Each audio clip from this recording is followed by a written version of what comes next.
the hell they teaching these? What the hell they teaching these kids?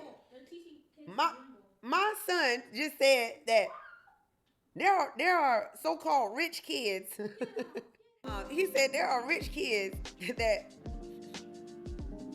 will have children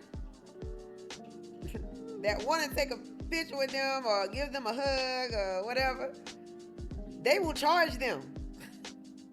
They'll charge them money to hug.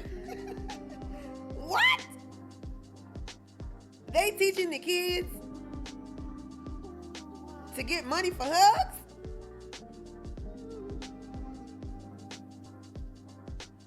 What kind of mentality is this for a child to have about a hug? What is going on with this? What's going on with these kids? They're a parent. Wait a minute. Are their parents aware that they are acting like this? Or they have this type of mentality in the schools? Around their peers? Oh my gosh, it is serious. I told y'all it starts in the schools. It starts in the schools. When the children begin to come together. It starts in the schools. When the children begin to come together. And in these stages of the child's life, they're still learning. They're still coming into the person they will eventually be as an adult. So they're taking in from their environment during this age, left and right, from everybody. So I can only ask, are the parents aware that the kids are developing this type of mentality in school? Period. And then doing these sorts of things in the schools with their friends or peers, because I can't call them their friends. I'm not sure if a child with this mentality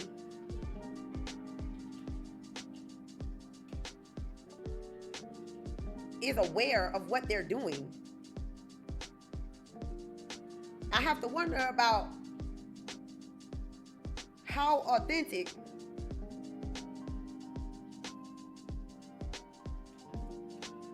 she really is about the people who support her, meaning her peers. You know, the ones that may want to be seen with her or captured with her by video or picture.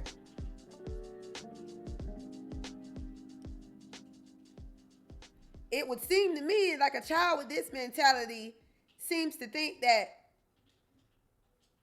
she should be getting something in return for someone getting what they asked of her. So she already has this mentality that, or she or he, because it could be a he doing this too.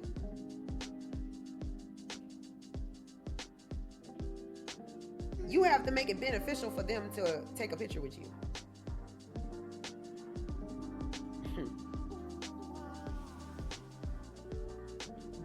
That's the mentality of a lot of celebrities.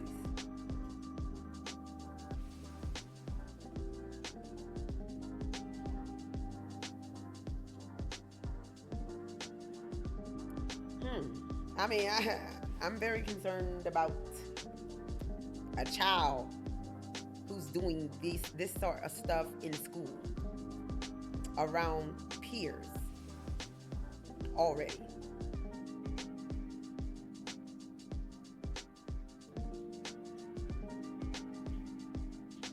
Like,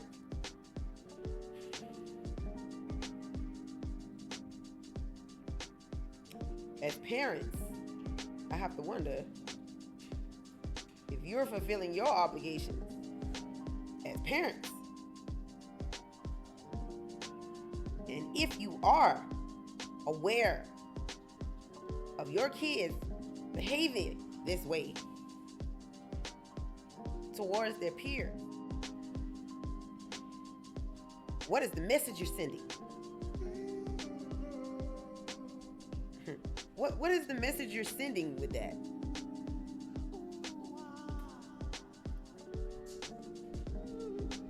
That's a problem. That is a problem.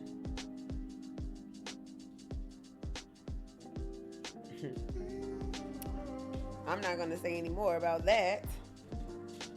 But if you ever want to talk, I'm available. CPS reports, when I finally were able to get to CPS reports on my own, states that there were issues when I was a newborn. So I went from living with a family, and I don't know what to call them. I call her a surrogate because I would never have to, I'd never go towards them if I had to, or if they're not bothering me. And that's what I'm trying to stay away from.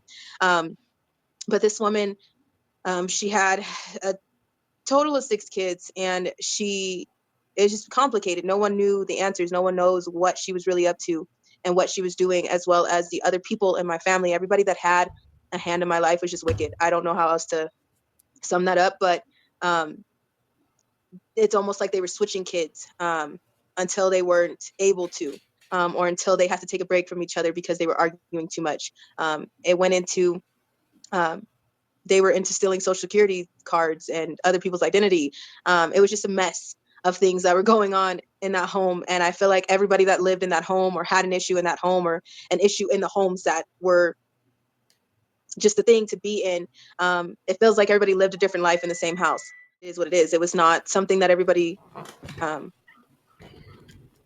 said anything about. And then about 12 to 13, I felt like I had enough of the abuse, of the sexual abuse from my surrogate. I don't call her my mother. She's nothing close to that. But I had enough of the abuse from her boyfriends, and she dated authority. She was always with some type of authority, and she was never with somebody who was just could be with her. She was always with somebody who was married or had a family, very huge homeworker. And it never failed. She was always with somebody, whether it was my campus security guards, my teachers. It turned into her being with the chief of police. And that had a huge thing. And I know that you've seen, and a lot of other followers have seen us having the issues with the Brotherhood because of that. From state to state, we now have had issues with the Brotherhood because I mentioned this woman's boyfriend. And after that, we just had hell beyond hell. So from there, about 12, 13, I had enough. I had enough of, still, I didn't know what it was. I just knew that it was normal to be abused. It was normal, honestly, to be fighting off someone. It was normal to have to be this submissive child. And, you know, even going to school as a teenager and getting into my own troubles and into my own wrong crowds and adding hell for myself and not knowing what I was doing. I got into more and more and more. And like I said, about 12, 13, there were so many suicide attempts by that time because, you know, I felt like I didn't understand what I was in. I didn't understand what was going on. I just understood that you don't talk about it. It's a secret. What goes on in the house stays in the house. What goes on, period, stays where it is.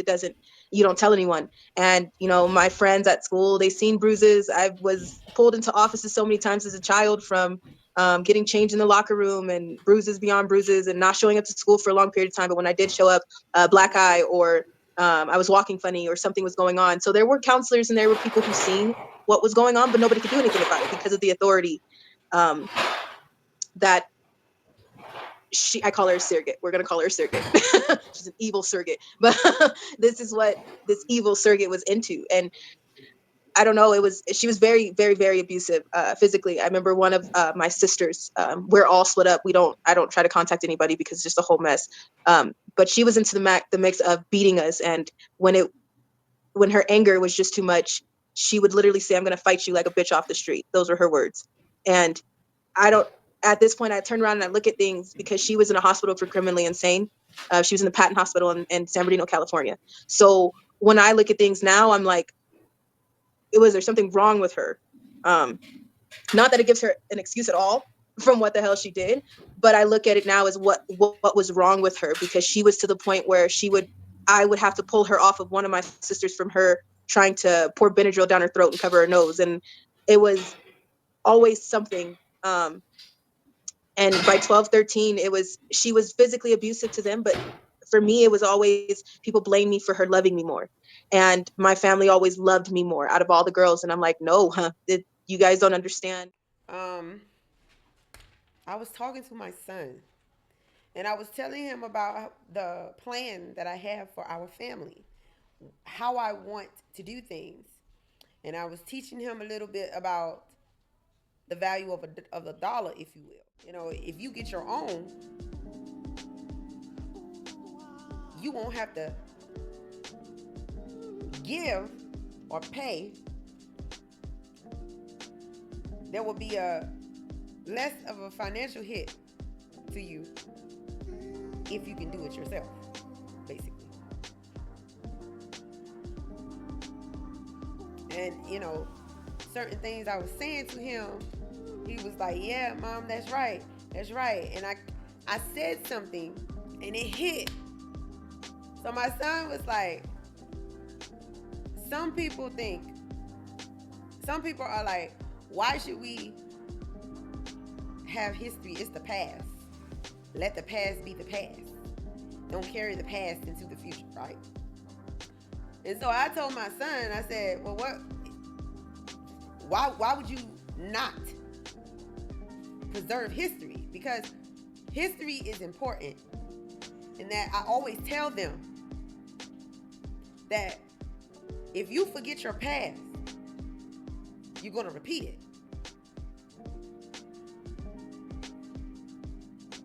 Forgetting your past does not help you. You're supposed to use the past to transcend the future.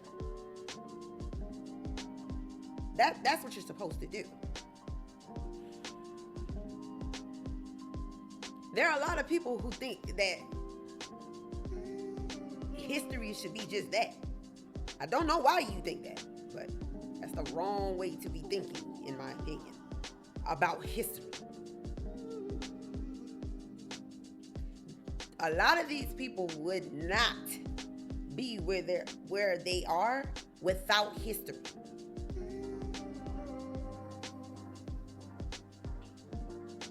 I'm just saying, you need to think about what you're telling people and your children about history. History is very important. It's very important. I don't know why anybody would. Anyway, I'm getting off subject. So my son, after I told him that if you forget your past, you're going to repeat it. You will repeat it. And he said, yeah, but Mom, he was like, also, you know, I told him, I said, there are a lot of people who might want to erase the past because the true history is known by a lot of people who came up during the time where real history was being taught. So we know the history of this country. And there are a lot of people who want the history of this country to be erased. They don't want you to recollect. They don't want you to hold on to those memories. Because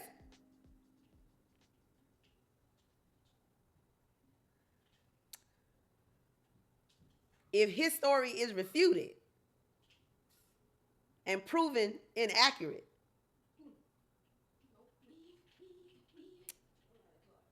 they could be held liable for a lot.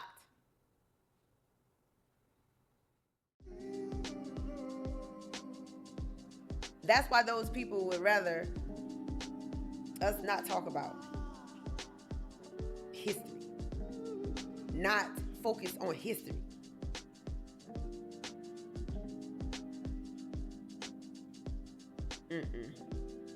No, that's dangerous. Y'all ever heard of something called, I keep getting off subject. I'm trying to get to what I told y'all. I was telling my son. So after I told him about the people, how some of those people, I could see how a lot of those people would want history to be eradicated. Okay, after I told him that, he was like, I don't understand why they're like that. Because I told him, I said, if history, if we were progressing from our history, then why is it that racism still exists? Why is it that racism still exists? We're not progressing. They're lying to you. We're not progressing. It's still there. Because there's no way that children now, young adults now, should be full-blown racists in such a diverse country as America.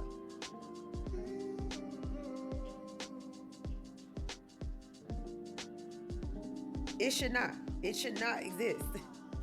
And my son said, yeah, because we all come from one. That's what he said. That's exactly what he said. He said, we all come from one. So why are we racist? That came from my son. He's right. Because then mama was like, yeah, son. I was like, yeah, we all a part of one.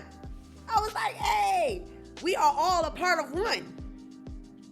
Because I said, if it's not one, it's nothing.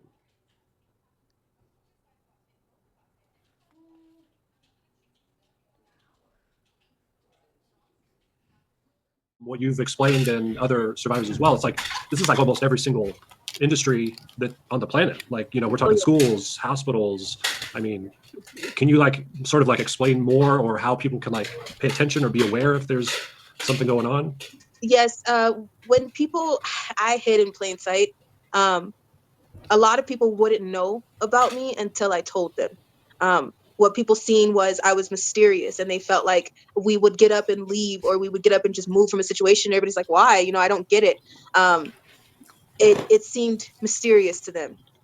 Finally, when I would tell someone, they would look at me like, okay, so are you from an island? Or you can't be from here because it's not going on here. Is it really going on down the street? I thought it was a third world country. And I'm like, it is everywhere. And I think people are starting to realize that now. There's been a huge mass awakening, and it's amazing to me. We have 90s family all over the world. But before that, it was random how people were just waking up to trafficking, because 10 years ago, nobody would talk about trafficking. That's not something that you talk about. Same thing with, being gay. That's not something that you talk about. Same thing with your minority. That's just not something that you talk about. And now all of a sudden we're here. And I think people don't realize that it's in everyone's backyard. There's no, well, I thought it was, no, it's something that's basically lives in everybody's home.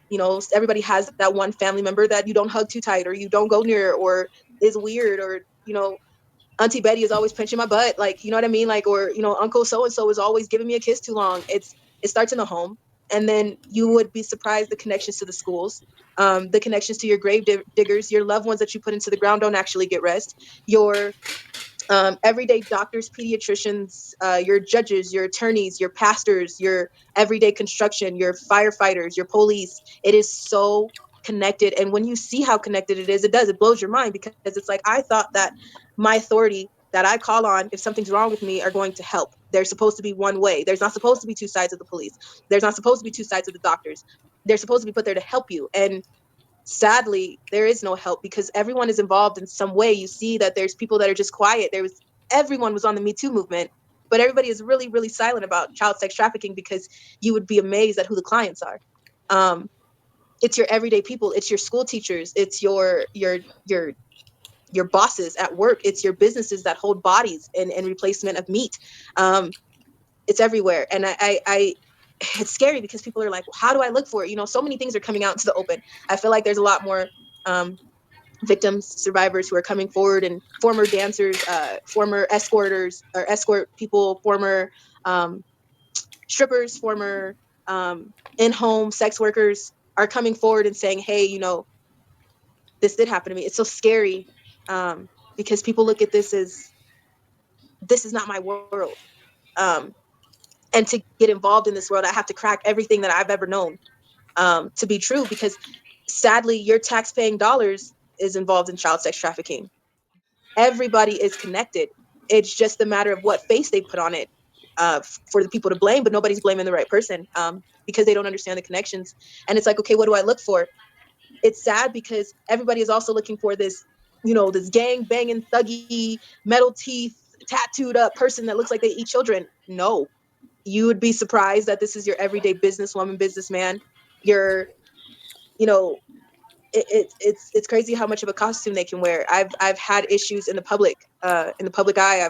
I've been raped and beat and sold in Nevada casinos, in broad daylight in the middle of the casino. But everybody is what happens in Vegas stays in Vegas. Do y'all understand what I'm saying? The real ones gonna understand. Okay?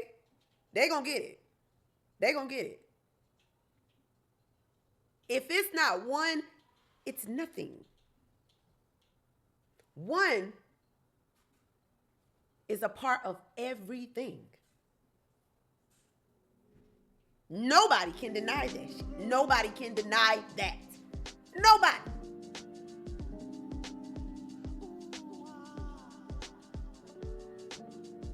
Why wouldn't you think we all come from one? We all come from one. When he said that to me, after I was talking to him about racism, I flew my damn chair back like, yeah, son. You are right. You are so right. He's so smart. So smart. Oh my gosh. I'm telling you, he's so smart.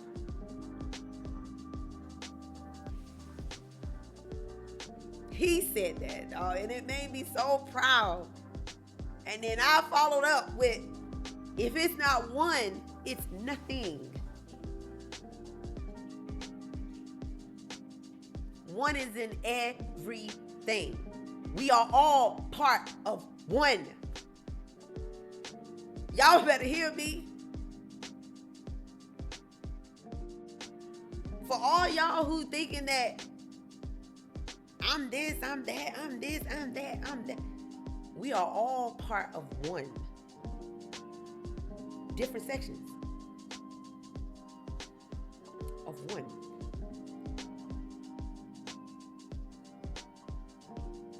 Each race. And just so you know, it's 12 of them. Each race. It's 12 of them.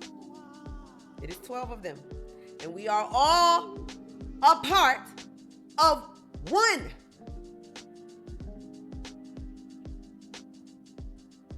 That means all of us come from one source.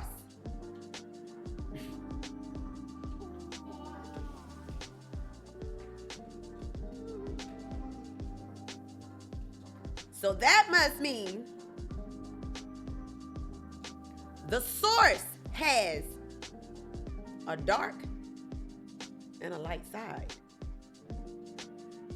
Because we all have one. We all have one. You know what that's also called? Positive and negative. Light and dark.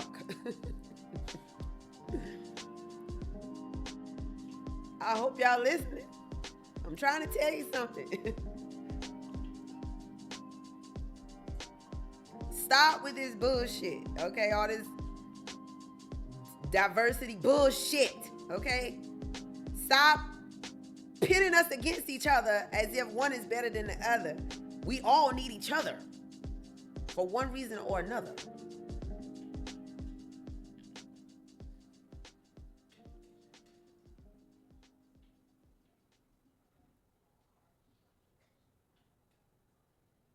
I have had friends from all sorts of different backgrounds. I mean, city, country, uh, overseas, Asian, Indian, um, African, Russian. I mean, Spanish. Okay, not Spanish. Hold on. Yeah, Spanish.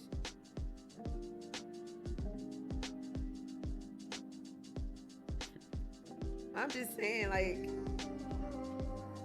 at this point, what the hell? You got a lot of black people, people of color, like dark color, black, okay, what y'all label us in America. we, there are a lot of us who have friends of all kind of different backgrounds.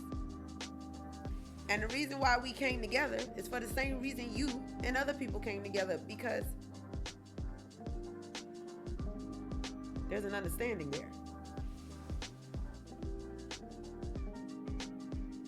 We're so damn diverse, but yet there's an understanding between all these different races that come together and end up being friends and being partners. And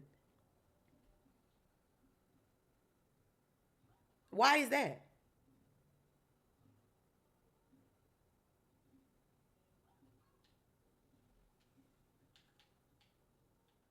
And when you look around you and you see, okay, this is not right. I don't understand why somebody is arguing with me about putting a mask on my face. But they're not worried about what they're injecting into their bodies. Why are they worried about what's on my face, but they're not worried about what they inject into their bodies? If they're so worried about the injection and you're so worried about what is put into your body, then why are you feeding yourself bad things? That should be everybody's fault. Nobody is looking at the base of what's going on. They're just like, I need somebody to blame. Nobody's blaming the right person or paying attention to the right thing. It's everywhere. And it would be amazing to say, okay, the first thing you do is you look for this sign, and this clue is going to connect you to that clue, and that clue's, it would be so easy, right? But that's not reality.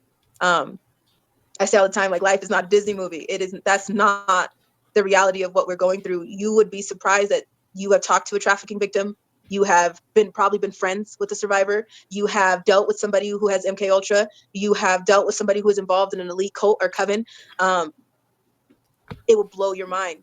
But everybody is waiting for the cue of what to look for. Nobody's looking around them for themselves. I mean, if people would really look around you and be like, okay, why is Bill Gates trying to block out the sun?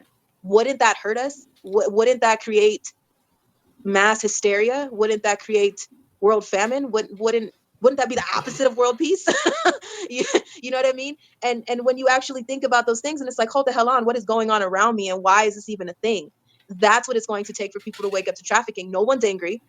There's the evergreen shipping containers. There is the Little Nas shoes. There is Miley Cyrus, who has played a baby, and who has been bathing around and rolling around in blood. And nobody's asking, where is the blood coming from? Whose blood is this? That's not stage blood that's on a stage with Selena Gomez or Miley Cyrus or Katy Perry. You know what I mean? Nobody's asking those questions. It's art. It's just art. You know, when people actually start saying, screw this, I'm not looking for the mainstream media or some savior to tell me what the hell I should be looking for, we're going to save, everybody is going to be able to save a lot of people, and especially put a lot of souls to rest, because there are some who cannot rest. They are dead, but they can't rest because no one ever knew what happened. No one will know why, or, you know, what was going on and why they were missing and what happened to them, why they were missing. It's just, okay. It's like Black Lives Matter. No one knew the real story of George Floyd, Breonna Taylor, Trayvon Martin, and we can go on. Everybody is so fixed on the blood on their hands. Everybody is so fixed on the end story of what everybody wants. So everybody has this script of, oh, Breonna Taylor didn't shoot this and did it, but her boyfriend comes out and says she shot the cops. You know, so many people are about to turn this video off, like, oh, we're not gonna go there. But wait a minute, did anybody ask the questions? Why the hell was Breonna Taylor standing in the hallway in the first place? Why, if those cops just came in to shoot her, why was she in the hallway? Shouldn't they have caught her from where she was? You know what I mean? The same thing with George Floyd. Nobody wants to ask those questions, though. I'm going to go tear apart, burn some shit down because somebody said they died. Did you ask why? I just really think that nowadays it's so fucking stupid to still be divided in this country. We don't have to be. It's almost like that's all you know how to be. You know how to be different. Now, can you focus on how you're the same? And you will find you're more alike than different.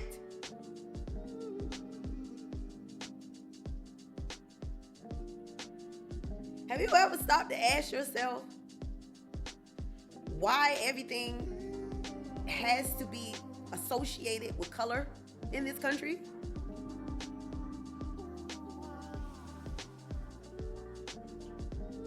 Like, why is that necessary?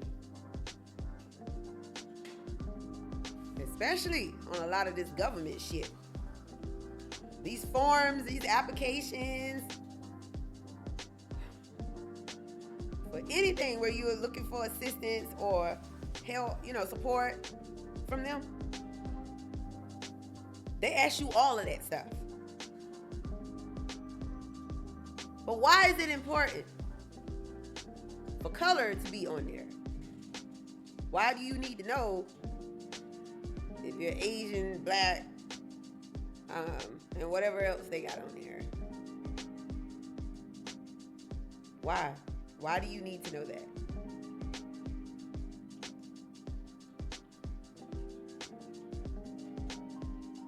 Why is color a factor? Even on these surveys, a lot of these damn surveys that they be sending out, color is still a factor. We're just divided. And it's just like I said, like, nowadays, why is that necessary? For us to continue to focus on being divided. We know how we're different. We know that. Why we can't focus on how we're the same?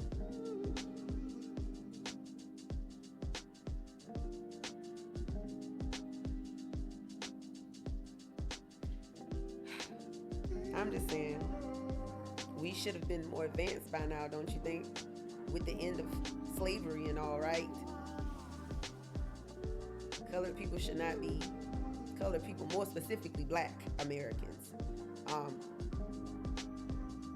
We shouldn't have to still be worrying about racism. Because it is a fact that if you have young adults and children throwing racial slurs out of their mouth and thinking that they have to hate someone because of the color of their skin, they're learning that from their environment. And the question is why?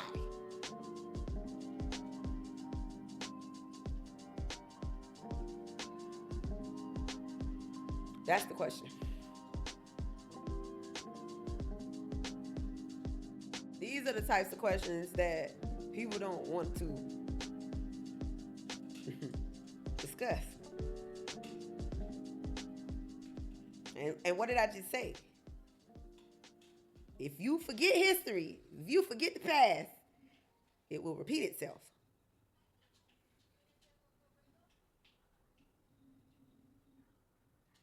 And we all know that there's a tendency to forget if redundancy is not a thing. If you don't hear about it much, nobody talks about it, it's removed from everybody or some people. So only some know the true history and others do not. Why is that?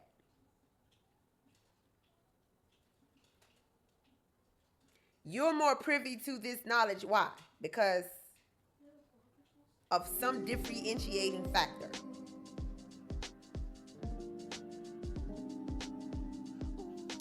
And the issue that I have is because privilege exists for these ones, it's not okay for the non-privileged ones to have access to the same information. That's a problem. But what happened to giving back or volunteering, being charitable,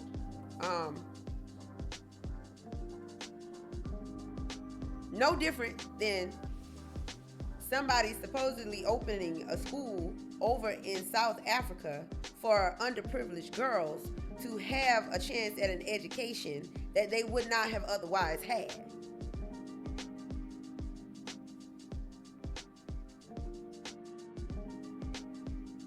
The difference is the one who opened up the school in South Africa, they have more of an advantage over the person being charitable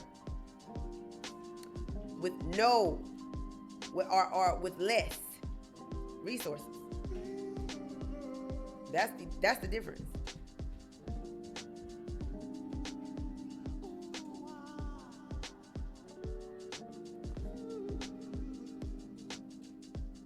So what I am saying is what's being taught in the private schools is not being taught in the public schools because America has decided that the information that the privileged, meaning the children whose parents can pay for them to attend those schools, will have the knowledge that you need to know.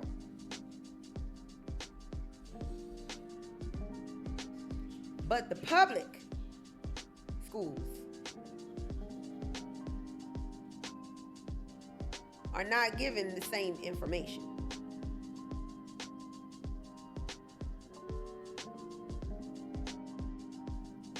So if someone who was not given that privileged education somehow obtains the knowledge that these privileged schools have, and then they go and instead of charging and large sums of money, they do it in a affordable way, or they give information freely.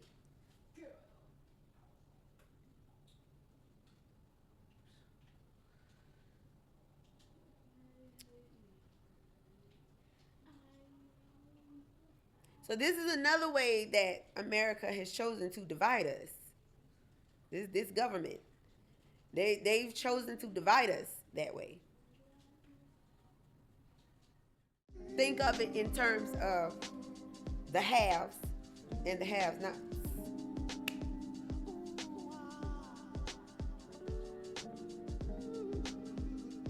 So there are those of us who know the truth and we're able to give it to you and provide it to you, okay? But we're not doing it the way they are, where you're not even given the choice. They're choosing for you who can attend and who cannot.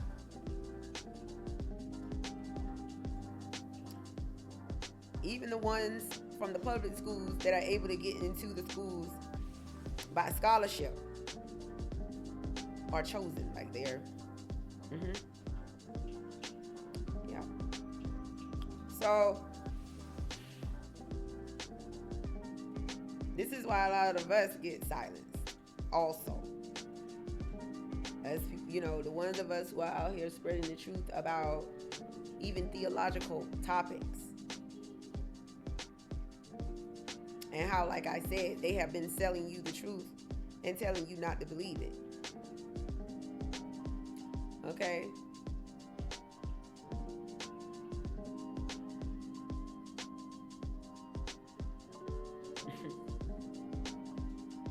I mean, a lot of you people who practice in these religions, to each his own, you know. But I want you to understand that we all come from one source. All of us. There are 12 races in this world, and we all come from one source. So, if black people have a positive and negative side, so do white people, so do Asians, so do Africans, so do all of the tribes. Did you go into depth with, did you ask any questions? No, nobody wants to do that. I could sit here and give you tips all day, but I feel like I don't even know the tips anymore. You know, I could give you the old school tactics, and I can say what I remember and what I know, but I know so much has evolved. I try to keep my optimism, like, okay, one day this is all gonna come down. One day somebody's gonna do something, but I'm all thinking, like, you know, from what I remember and from what I know and how gory, how raunchy, how evil they are, and time has just went by, I know that that's changed. It changed a lot, and it really does. It takes people paying attention. People don't pay attention. Oh, okay. Nobody's angry. We have the shipping containers. It's a trending topic that there are possible children. It's a human trafficking ring. I don't know how many other news outlets have to say it and how many articles have to be out stating that it's a possible human trafficking. Well, what's trending? The story is way worse than what's trending.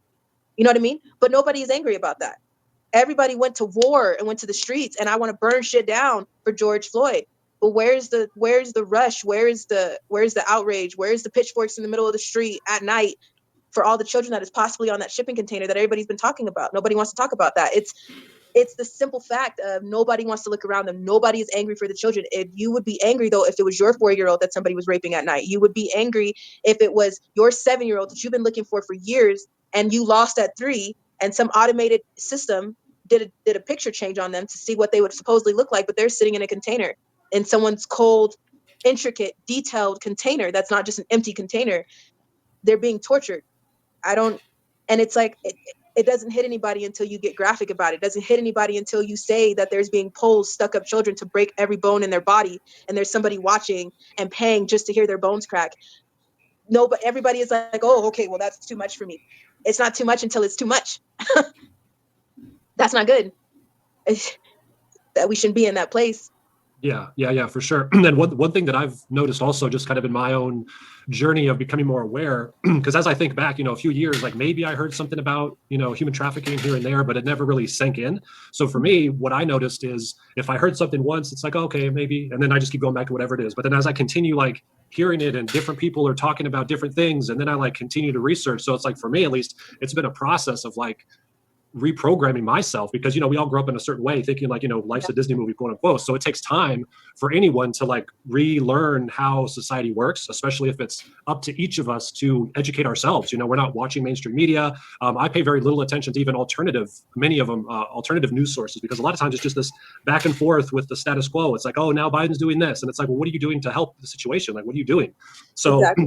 That's why I appreciate you, and you're getting your story out to as many people as you can. And one of the things that we do with My Patriots Network is we're here to unite people that like freedom, but to also like take action and do stuff. So like with our platform, we can have patriots can join their groups in their states and in their counties, so that then they can start working together, locally. Hey, what do you want to do about this? What can we do about that? So there's things that, we the people can do to help with raising awareness and things locally with trafficking and also, political stuff that's going on. But it really is up to us individually to, be the change of what we want to really see. I'm so happy you said that, because there's, and as you've seen, and as everybody else has seen, there's no help with, we've been on the road for going on 5 months, I think now. And we have been reached out to by elite celebrities, red blue check mark. Okay. Let me go check. All of us have a positive and negative side. But what you got to understand is we are a part of a tribe, a race, if you will. We are all a part of a tribe in a race. And here's what they don't want you to know. We're finding each other each and every day through their mediums. Social media, email, phones,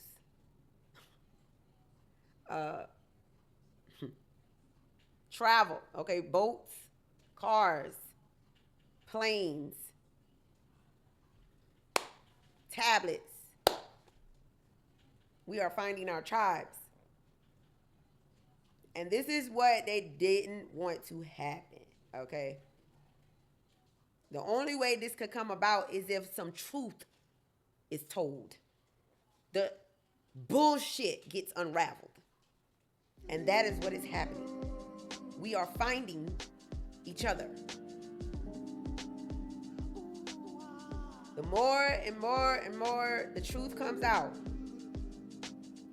and people start putting things together and thinking with their own minds, instead of just going for what someone tells them, you will see. We're going. It is what it is.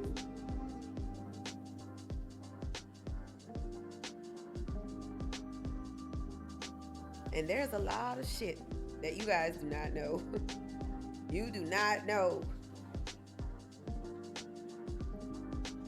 The time for revelations is going on now. Like, that is going on now. And I told y'all have at least 4 years of it. At least 4 years.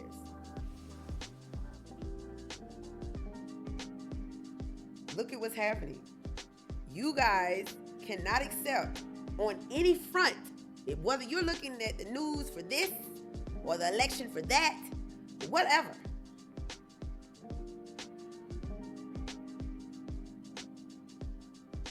Even the stuff that's going on in government.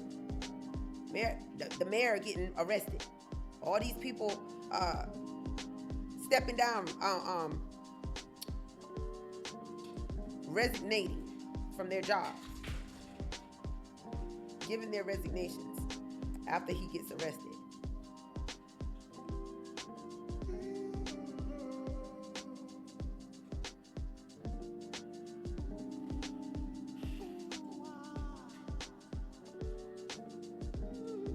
There are a lot of people who are just not prepared for any of the stuff that's coming.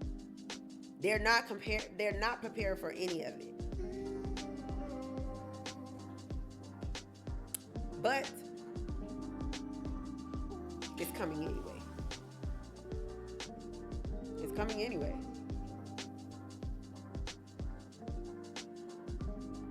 But I really do wish, but I do, and I also feel like there are a lot of things that are going to change. A lot of things are going to change.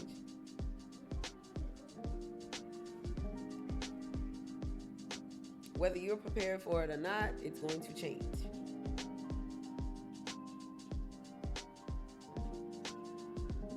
Remember that we are all a part of one, because we are.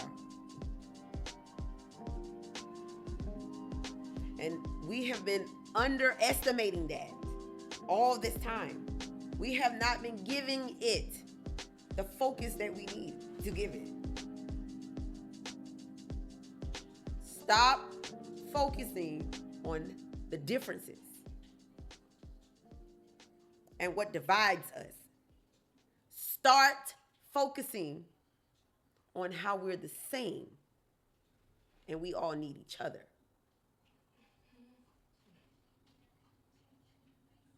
Because we all do for different reasons. And that is okay.